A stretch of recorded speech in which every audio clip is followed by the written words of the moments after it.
नमस्कार। स्वागत है आपका जीवन विमर्श में, जहां हर कहानी हमें जिंदगी को एक नए नजरिए से देखने की प्रेरणा देती है। हर दिन जैसे एक ही कहानी दोहराई जाती है। सवेरा होता है, सूर्य उगता है, धरती पर जीवन जाग उठता है, पक्षी गाने लगते हैं, फूलों की पंखुड़ियां खुलती हैं और हवा में नई ताजगी भर जाती है। पर क्या कभी किसी ने सोचा है, क्या सूर्य भी थकता नहीं होगा? क्या उसे भी कभी मन होता होगा कि बस एक दिन ठहर जाए, एक दिन ना उगे, बस देखता रहे? आज मैं आपको सुनाने जा रहा हूं एक ऐसे ही दिन की कहानी, जब सूर्य ने ठहरने का निश्चय किया। सूर्य अपने स्वर्ण रथ पर सवार था। उसके 7 घोड़े लाल, नीले, पीले, नारंगी, हरे, जामुनी और सफेद आकाश में चमकती किरणों की लकीरें छोड़ते दौड़ रहे थे। धरती के मैदानों, पहाड़ों, नदियों और सागरों पर उसका उजाला बिखर रहा था। हर ओर जीवन मुस्कुरा रहा था। खेतों में गेहूं की बालियां झूम रही थी, बच्चे पेड़ों की छांव में खेल रहे थे और नदी की लहरें उसकी किरणों को गोद में लेकर नाच रही थी। पर तभी कहीं से कुछ स्वर उठे। वे धन्यवाद या भक्ति के नहीं थे, वे व्यंग और शिकायतों के थे। पहला स्वर बोला, अभागा सूर्य, बेचारे को कभी छुट्टी नहीं मिलती। दूसरा बोला, हर दिन उगता है, हर दिन डूब जाता है, जैसे किसी सजा के कैदी की तरह। तीसरा स्वर हंसा, निर्जीव होकर भी आग उगलता है, क्या मजा है ऐसी जिंदगी में। और चौथा बोला, किसी पुराने पाप का दंड भुगत रहा होगा। ये शब्द सूर्य के हृदय में तीर की तरह चुभ गए। पहली बार उसे अपनी रोशनी बोझ लगने लगी। उसने सोचा, क्या मेरे सतत कर्म का कोई मूल्य नहीं? क्या संसार को उजाला देने वाला ही दोषी है? सूर्य ने पहली बार अपने रथ को रोका। आकाश ठहर गया, घोड़े थम गए और स्वर्ग किरणें बीच आकाश में जम सी गईं। वो बोला, यदि मेरे प्रकाश को कोई नहीं चाहता, यदि मेरी तपस्या व्यर्थ मानी जाती है, तो मैं कल नहीं उगूंगा। उस रात आकाश मौन था। तारे टिमटिमाते रहे, पर जैसे डर से सिकुड़े हुए। सविता देवी, सूर्य की पत्नी, चिंता में डूब गई। अगली सुबह कुछ भी वैसा नहीं था जैसा हर दिन होता था। न पक्षियों की चहचहाहट, न खेतों में काम करते किसान, न बच्चों की हंसी। धरती पर गहरा अंधकार छा गया था।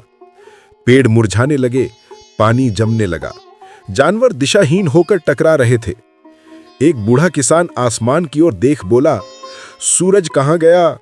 एक मां ने अपने बच्चे को सीने से लगाकर कहा, बेटा आज दिन नहीं होगा शायद।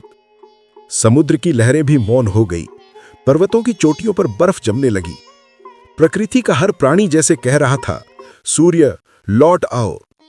सविता देवी, सूर्य की पत्नी, सुनहरी आभा में लिपटी अपने महल से बाहर आई। उनके चेहरे पर चिंता की रेखाएं थीं। उन्होंने धीरे से पूछा, प्रभु आज आपके मुख पर यह विषाद क्यों? क्या रथ की डोर थक गई है या आपके मन की लौ बुझने लगी है? सूर्य ने कहा, लोग मेरी निंदा करते हैं सविते, मैं उनकी सुबह बनाता हूं और वे मुझे दोष देते हैं। कहते हैं मैं कठोर हूं, निर्दयी हूं, कि मैं बिना रुके चलता हूं। सविता मुस्कुराई। उनकी मुस्कान में करुणा और ज्ञान का प्रकाश था। उन्होंने कहा, प्रभु ये संसार तो बोलता ही रहेगा। जिसने कुछ नहीं किया उसे कोई कुछ नहीं कहता, पर जो रोशनी देता है उसके चारों ओर अंधेरा भी छटपटाता है।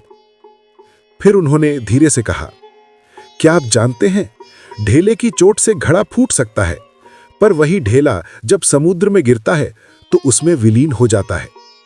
आप घड़ा नहीं, समुद्र हैं, फिर ढेले की आदत और परिणति क्यों नहीं समझते? सूर्य ने नजर उठाई। सविता की आंखों में करुणा थी और उनके शब्दों में सत्य का तेज। उसने महसूस किया कि दूसरों की बातों से प्रकाश नहीं रुकता और न ही निंदा से सत्य की लौ बुझती है। धीरे धीरे उसके चेहरे पर शांति उतर आई। उसने रथ की डोर थामी और क्षितिज के पार झांका। वहां से एक हल्की सुनहरी रेखा फूटी, धरती पर फैलती चली गई। पक्षी चहक उठे, फूल खिल गए, बच्चे दौड़ते हुए बोले, सूरज लौट आया। धरती ने मानो फिर से सांस ली।